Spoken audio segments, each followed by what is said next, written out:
Terlihat kedua orang tua Melisa sangat panik dan cemas. Mereka mondar-mandir tak karuan. Sesekali, Bu Rahman menyeka kedua matanya yang basah. "Pak, bagaimana kondisi Melisa?" "Tenang, Ma, suhu tubuhnya sudah mulai normal. Kita tunggu hasil dari dokter," sahut lelaki itu berusaha membuat tenang istrinya. "Kedua Bapak Rahman, silakan menebus resep," teriak seorang perawat.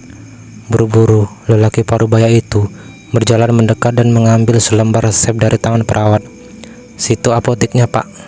Kemudian Bu Rahman berjalan mendekati suaminya. "Pak, biar Mama saja yang ambil," tawarnya. "Sudah, Mama di situ, tunggu anak-anak."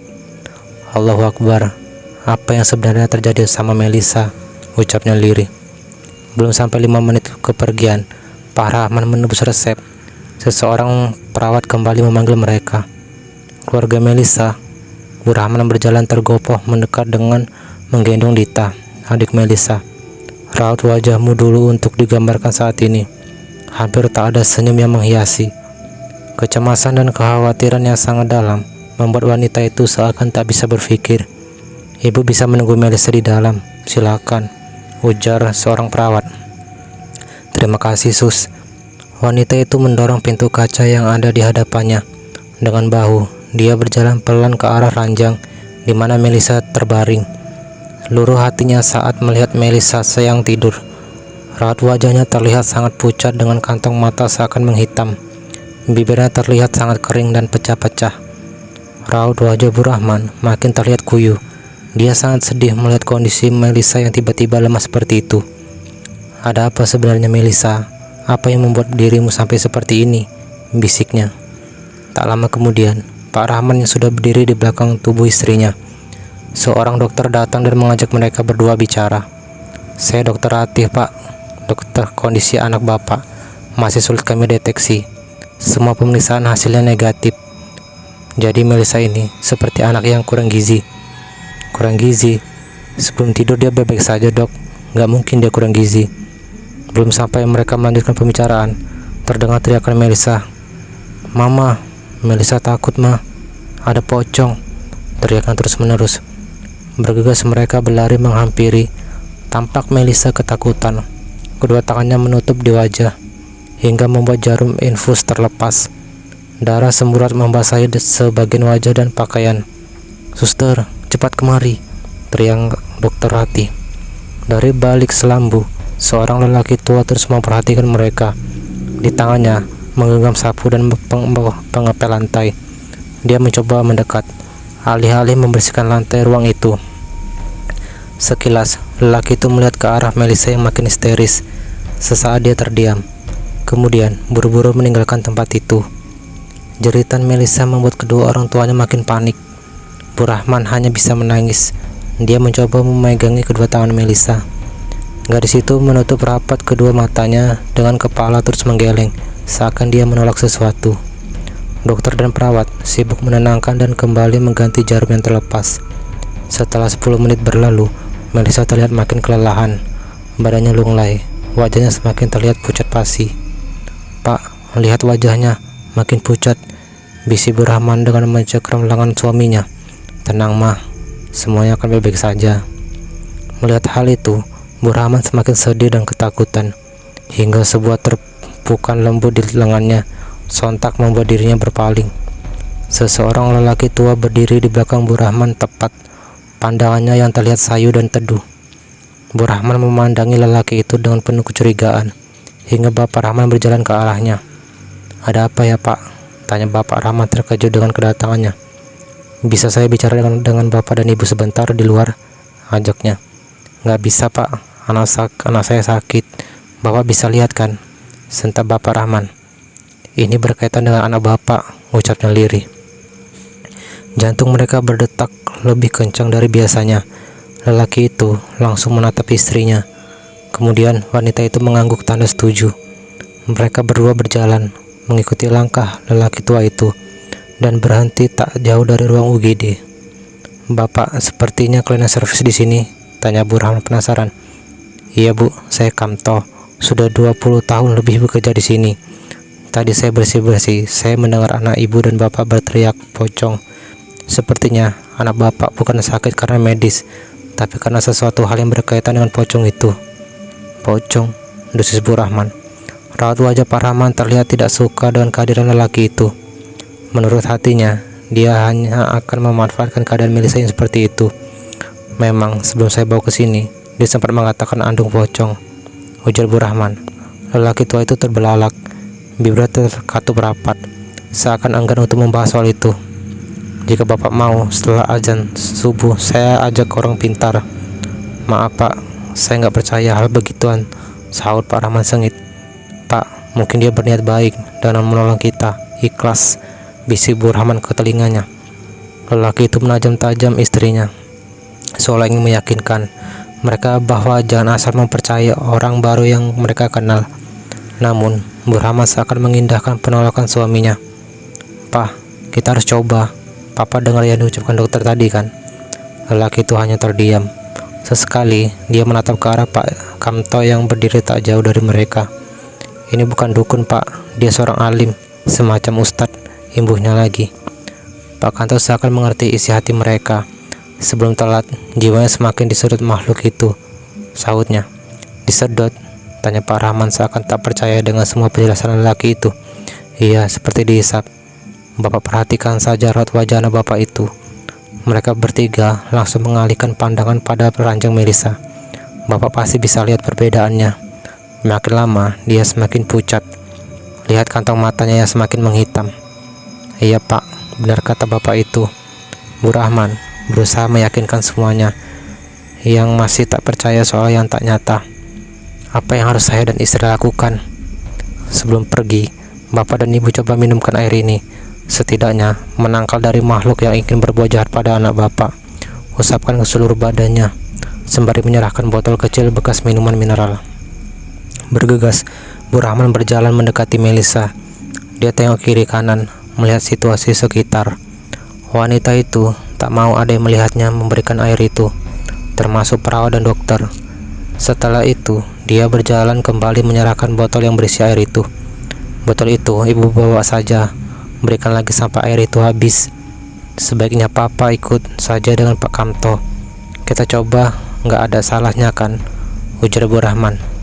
Baiklah ma, setelah subuh kita berangkat pak. Kita lebih cepat lebih baik, ucap Pak Kamto. Suara azan subuh terdengar berkumandang dari musola yang terletak 5 rumah dari rumah Raka. Raditya bergegas bangun dari duduknya. Kepalaku pusing kah? Habis subuh tidur lagi, hari Minggu juga, sahut Raka. Terdengar di dapur, Ibu Lusnia sedang sibuk. Wanita itu sudah memasak untuk sarapan mereka. Raka, udah bangun? Aku sama Radit nggak tidur bu. Loh kenapa? Tanya Bu Lusnia heran. Nantilah Raka cerita, mau sholat dulu. Tercium bau masakan Bu Lusnia yang sedap. Raditya kembali masuk kamar dan merebahkan badannya yang lelah. Begitu juga dengan Raka. Tak sampai 10 menit, mereka sudah terlelap. Bahkan, suara ngorok mereka terdengar saling berlomba. Tak lama kemudian, Angga terbangun. Melihat kedua temannya masih tidur pulas, dia ragu untuk keluar kamar, untuk mengingat kejadian semalam. Hidungnya mencium bau lezat dari dapur, membuat dirinya tergoda untuk keluar kamar. Sepertinya sudah pagi nih, ucapnya lirih. Dia berjalan sambil berjingkat pelan, membuka kenop pintu perlahan. Sinar mentari menghangatkan suasana rumah pagi ini. Dia berjalan ke kamar mandi. Dari ruang tengah, dia melihat Fitri dengan asyik menonton televisi. Loh, Angga, ayo sarapan dulu, sapa Bu Lusnia mengagetkan dirinya. Iya bu. Seketika dia teringat akan kejadian semalam, saat sosok Helmi tiba-tiba berubah menjadi Bu Lusnia. Sesaat dia bergidik. Ketika akan masuk ke kamar mandi, Aryan terlihat segar, menggoda dirinya untuk segera mandi. Dengan cepat, dia mengguyur badannya dengan air. Kesegaran air itu mampu menghilangkan sejenak ketakutan yang tadi malam dia rasakan. Tok tok tok, siapa di dalam? Teriak Raka. Aku. Cepetan. Enggak, seru Raka yang sudah kebelet. Angga keluar dengan rambut keribu yang basah. Dia duduk di ruang tengah sambil menonton televisi. Perutnya mulai keloncongan. Angga, ayo sarapan dulu, ajak Bulsnia tersenyum. Lelaki muda itu tak berani menatap wajah Bulsnia yang terlihat seram tadi malam. "Iya Bu, tunggu Raka dan Raditya saja," ujarnya basa-basi. Di salah satu ujung lorong rumah sakit, Pak Kamto sudah menunggu kedatangan Pak Rahman. Dia menunggu hampir 30 menit lamanya, hingga dari kejauhan dia melihat seseorang lelaki berjalan cepat menuju ke arahnya berdiri. "Maaf Pak, tadi Melisa terbangun, tapi sudah tak mengigau. Apa karena air itu?" "Maaf Pak, bukan karena air itu, tapi karena Allah," sahutnya. "Iya Pak, ini kita kemana?" "Bapak bawa mobil apa motor?" tanya Pak Kamto. "Saya bawa mobil." "Kalau begitu kita naik motor saja, karena rumahnya masuk gang kecil," ujar Pak Kamto. Perlahan mereka tempuh cukup jauh dari rumah itu, hampir 1 jam. "Jauh juga ya Pak, sebentar lagi sampai Pak." Motor mereka mulai memasuki perkampungan yang hiruk pikuk, melalui jalan tikus di pinggiran pantai Kenjeran, hingga akhirnya mereka turun dari motor dan berjalan. Pak Kamto berhenti tepat di sebuah rumah yang berwarna coklat dengan pagar hitam. "Assalamualaikum," teriaknya. "Assalamualaikum." Terlihat seseorang lelaki masih muda berambut gondrong membuka pintu. Kulitnya putih bersih, memakai baju koko putih dan sarung bercorak biru tua. Wajah ganteng dengan senyum yang hangat menyambut kedatangan mereka. "Waalaikumsalam," sambutnya lirih. Mereka berdua langsung masuk ke dalam rumah. "Maaf, rumahnya sempit, jadi duduknya di lantai," ucap lelaki muda itu sangat santun. "Ini namanya Pak Rahman, Mas Khalid. Tadi sebenarnya mau ke rumah Abah sampean, takutnya masih di pesantren." "Ada apa Pak Kamto?" "Monggo Pak Rahman, ceritakan saja," cetus Pak Kamto pada lelaki yang duduk di sebelahnya. "Begini Mas Khalid, anak gadis saya semalam baru pulang dari rumah temannya. Sewaktu dia datang, saya memang sudah melihat raut wajahnya yang aneh, enggak seperti biasanya, pucat dan kuyu. Setelah itu, agak malam, dia berteriak histeris, katanya ada andong pocong. Tiba-tiba, badannya jadi panas dan lemas, seperti nggak ada tenaga. Dokter juga menganalisis, karena semua tes lab hasilnya negatif. Tolong bantu anak saya Mas Khalid," ucap Pak Rahman. "Anak bapak istilahnya kesambat, jadi dia seperti ketempelan makhluk gaib itu, yang memang sengaja mengejar." "Sebentar Pak," ucap lelaki muda itu. Dia bangkit dari tempat duduknya dan masuk ke ruang dalam meninggalkan mereka. Suasana pagi itu seketika hening. Pak Rahman tertunduk dalam. Pikirannya kalut melihat kejadian yang menimpa Melisa. Seumur hidup, tak dia merasa belum menemui pengalaman aneh seperti ini. Belum sampai 10 menit, Ustadz Khalid kembali duduk bersama mereka. Dia membuat sebuah bungkusan kecil yang dilipat, kemudian diikat dengan benang rami berwarna putih. "Makhluk ini berasal dari daerah lumpur situ loh, Pak. Ini saya kembalikan ke tempatnya, tapi saya nggak bisa mengusir. Dan tolong bungkusan ini buang ke daerah sana, terserah di mana aja. Kemudian minum air putih ini untuk anaknya."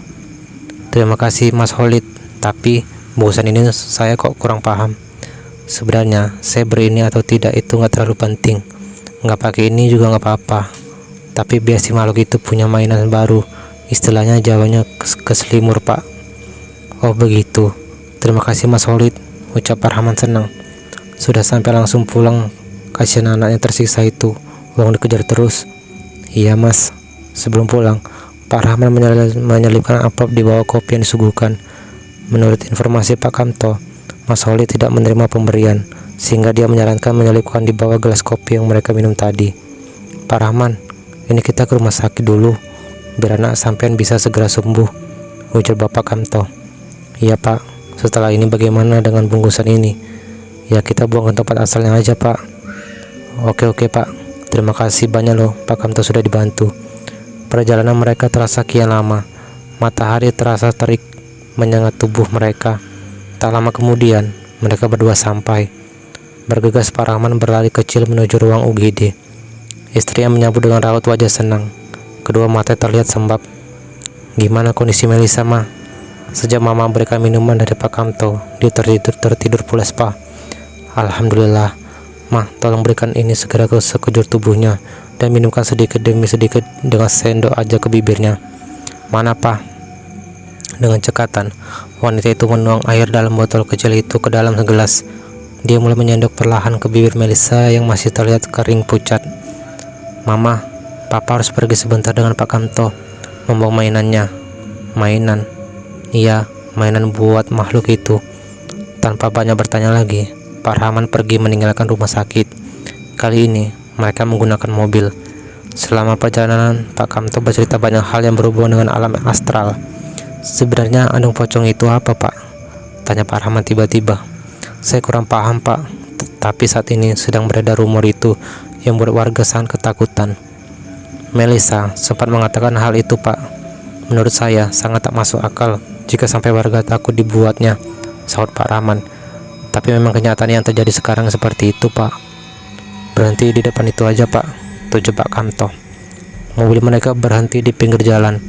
Kemudian mereka berdua turun. Pak Rahman mengikuti langkah Pak Kamto dari belakang. Mereka menaiki beberapa anak tangga dari kayu yang bercampur tanah. "Lempar aja, Pak," cetus Pak Kamto. "Di mana, Pak?" "Terserah, lempar aja." Pak Rahman merogoh saku celana yang berisi kantong plastik. Dengan sekuat tenaga dia melempar plastik itu.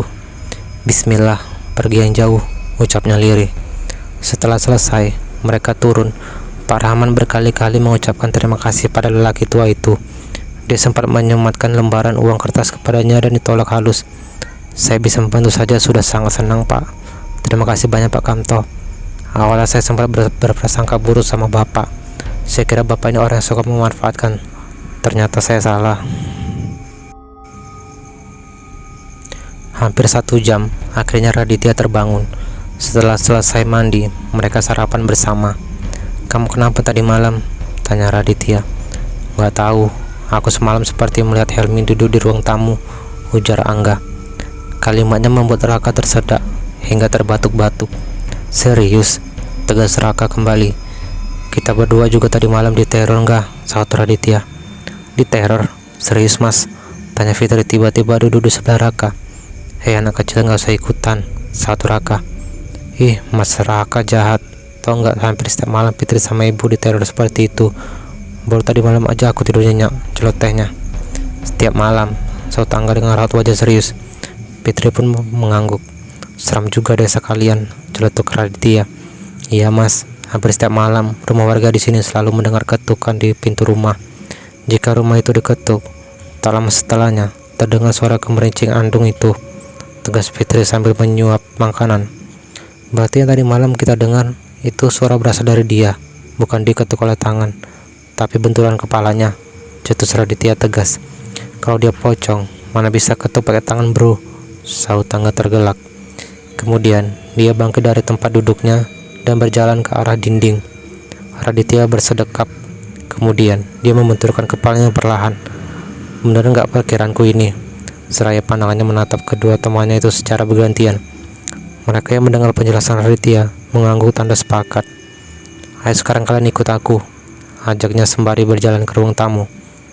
Raditya menutup pintu rumah dari dalam dan mengetuknya menggunakan tangan. "Tok tok tok." "Kalian dengar suaranya?" terang Raditya semangat. Kemudian dia membenturkan ujung kepalanya perlahan. "Sama nggak, Kak, dengan suara semalam?" tanya Raditya pada Dika. "Iya, hampir sama. Tapi Mas, sebelum Mas Raka datang dengan almarhum Mas Helmi, kami mendengar ketukannya dengan tangan. Ibu hampir saja membukanya karena dikira Mas Raka." Mereka bertiga terdiam. "Hei, ilmu gaib nggak bisa dibuat studi kelayakan macam gitu, Dit," sergah Angga menyangkal persepsi Raditya. "Lah, setidaknya pemikiranku tadi masuk akal," sahut Raditya.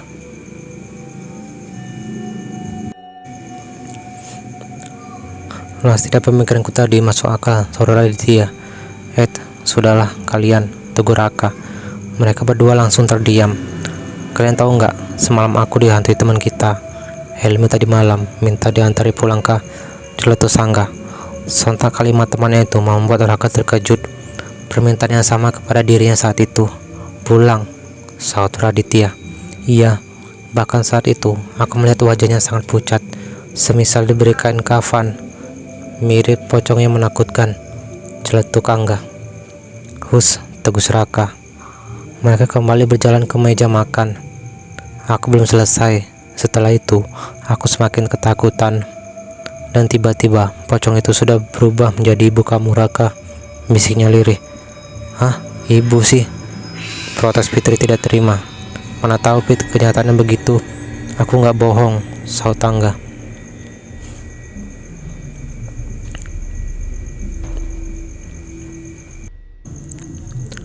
Tapi, pasti ada sesuatu yang terjadi pada diri Helmi. Kenapa dia terus meminta diantar pulang? Cetus Raka heran. Sudah, makanya dihabiskan dulu, baru cerita lagi. Sangga Ibu Lusnia memperhatikan mereka. Tak perlu menunggu waktu lama. Mereka menyelesaikan sarapan pagi. Raditya dan Angga mulai berkemas. Kalian jadi pulang? Tanya Raka. Masa nginep di sini di rumah kamu terus? Sahut Raditya. Iya, daripada tiap malam didatangi arwah si Helmi. Celetus. Angga ngaur. Hus, jangan ngomongin orang yang sudah meninggal, sahut Raditya. Kita jadi enggak nih ke rumah Melisa? Tanya Raka. Boleh, sekarang? Tanya Angga. Antar ambil motor dulu di bengkel ya, tanya Raka. Oke. Setelah selesai berkemas, mereka pun pergi. Ibu Lusnia mengantar mereka hingga halaman rumah. Ingat Raka, jangan pulang kemalaman. Iya Bu. Setelah mengambil motornya di bengkel, mereka bertiga melanjutkan perjalanan ke rumah Melisa. Mereka menembus jalanan yang ramai hingga memasuki sebuah perumahan yang terlihat lengang. Cukup lama mereka berdiri di depan pagar rumah temannya itu. Pencet lagi belnya, jatuh Serangga pada Angga. Sudah bro, sepertinya nggak ada orang di rumah ini, sahut Angga. Seorang tetangga dari tadi mengawasi mereka bertiga. Kemudian wanita itu berjalan mendekat. Kalian cari siapa? Melisa Bu. Tadi malam dia dibawa ke rumah sakit. Ke rumah sakit? Emang dia sakit apa Bu? Tanya Raka khawatir. Ibu kurang tahu. Yang jelas badannya lemas dan sering mengigau. Mereka bertiga langsung saling berpandangan. Apa ada hubungannya dengan pocong itu? Batin Raka bertanya. Terima kasih Bu informasinya. Oh iya, di mana rumah sakitnya? Tanya Raka kembali. Sepertinya di rumah sakit yang di pinggir jalan itu. Saat Mas tadi mau ke mari, sahutnya. Mereka mengangguk mengerti. Bagaimana sekarang? Apa kita lihat ke rumah sakit itu? Tanya Raka meminta pertimbangan temannya. Ayo Kak, aku curiga sakitnya Melisa ada hubungannya dengan andung pocong itu. Menurutmu, sewaktu dia telepon, kamu bilang kalau dia merasa dikejar oleh pocong, iya kan? Tanya Raditya. Benar juga, sahut Angga. Ayo kita ke sana, ajak Raditya. Tapi aku takut juga nih kalau dia mengejar kita juga, cetus Angga. Ah, cemen, teriak Raditya. Emang kamu berani? Tantang Angga kesal. Setidaknya Melisa teman kita. Kita harus bantu dia dalam keadaan seperti ini, sahut Raka menengahi. Oke, aku ikut kalian, balas Angga. Mereka bertiga memutar haluan, kembali menembus keramaian jalan raya dengan kecepatan sedang. Sampailah mereka di rumah sakit yang dimaksud oleh tetangga itu. Motor mereka menuju pelataran parkir, kemudian berjalan menuju ke ruang resepsionis. Mbak, UGD-nya di mana? Tanya Raditya. Lurus saja Mas. Terima kasih Mbak, sahut Raditya. Raka dan Angga memandang heran pada Raditya. Kok kamu yakin kalau dia di ruang UGD? Tanya Raka. Yakin? Dari mana? Kalau malam ke rumah sakit pastilah ke UGD lah, jatuhnya sambil nyengir. Mereka berjalan menuju ruang itu. Tak terlalu banyak pasien. Coba kamu tanyakan Angga, perintah Raditya.